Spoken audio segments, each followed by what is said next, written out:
ಇವತ್ತು ಸಂವಿಧಾನದ ದಿವಸ ಡಾಕ್ಟರ್ ಬಾಬಾ ಸಾಹೇಬ್ ಅಂಬೇಡ್ಕರ್ ಅವರು ಕೊಟ್ಟಂಥ ಇಡೀ ವಿಶ್ವವೇ ಅಚ್ಚರಿ ಪಡುವಂಥ ಶ್ರೇಷ್ಠ ಒಂದು ಸಂವಿಧಾನವನ್ನು ಅವರು ಕೊಟ್ಟರು.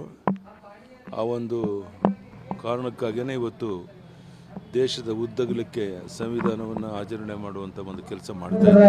ಶ್ರೀ ಕುಮಾರ್ ಬಂಗಾರಪ್ಪನವರು ಇವತ್ತು ಬಸವನಗೌಡ ಪಾಟೀಲ್ ಶಾಸಕರಾದಂತಹ ಹೋರಾಟ ಮಾಡೋದನ್ನು ಕೈ ಬಿಟ್ಟು ನಮ್ಮ ಜೊತೆಗೆ ಒಟ್ಟಾಗಿ ಸೇರಿ ಕೆಲಸ ಮಾಡಿ ವಿಜಯೇಂದ್ರ ಅವರು ರಾಜ್ಯದ ಅಧ್ಯಕ್ಷರು ವಿನಂತಿ ಮಾಡಿದ್ರು. ಆದರೂ ಸಹ ಅವರು ಸ್ವಪ್ರತಿಷ್ಠೆಯಿಂದ ಇದೆಲ್ಲ ಮಾಡ್ತಿರುವಂಥದ್ದು ಅವರು ಶೋಭೆ ತರುವಂಥದ್ದು. ಈಗಲಾದರೂ ಅವರು ಜಾಗೃತರಾಗಿ ಬಂದು ಎಲ್ಲರೂ ಒಟ್ಟಾಗಿ ಸೇರಿ ಪಕ್ಷವನ್ನು ಬಲಪಡಿಸೋದಕ್ಕೆ ಅವರೆಲ್ಲರೂ ಸಹಕಾರ ಕೊಡಬೇಕು ಅಂತ ನಾವು ಮಾಡ್ತೀವಿ.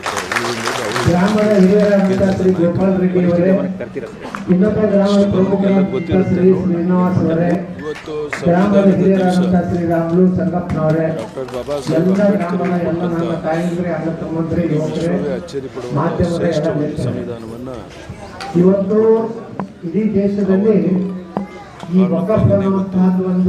ದೇಶದ ಉದ್ದಗಲಕ್ಕೆ ಸಂವಿಧಾನವನ್ನು ದೇಶದಲ್ಲಿ ವ್ಯಾಪಕವಾಗಿ ಎಲ್ಲ ಹಳ್ಳಿಗಳಲ್ಲಿ ಇವತ್ತು ಬಸವನಗೌಡ ಪಾಟೀಲ್ ಯತ್ನಾಳ್ ಇವರೆಲ್ಲರೂ ರೈತರ ಜಮೀನನ್ನ ಹೋರಾಟ ಮಾಡೋದನ್ನು ಕೈ ಬಿಟ್ಟು ನಮ್ಮ ಜೊತೆಗೆ ಒಟ್ಟಾಗಿ ಸೇರಿ ಕೆಲಸ ಮಾಡಿ ಅಂತ ವಿಜಯೇಂದ್ರ ಅವರು ರಾಜ್ಯದ ಅಧ್ಯಕ್ಷರು ವಿನಂತಿ ಮಾಡಿದ್ರು. ಆದರೂ ಸಹ ಅವರು ಸ್ವಪ್ರತಿಷ್ಠೆಯಿಂದ ಇದೆಲ್ಲ ಮಾಡ್ತಿರುವಂಥದ್ದು ಅವರು ಶೋಭೆ ತರುವಂಥದ್ದು.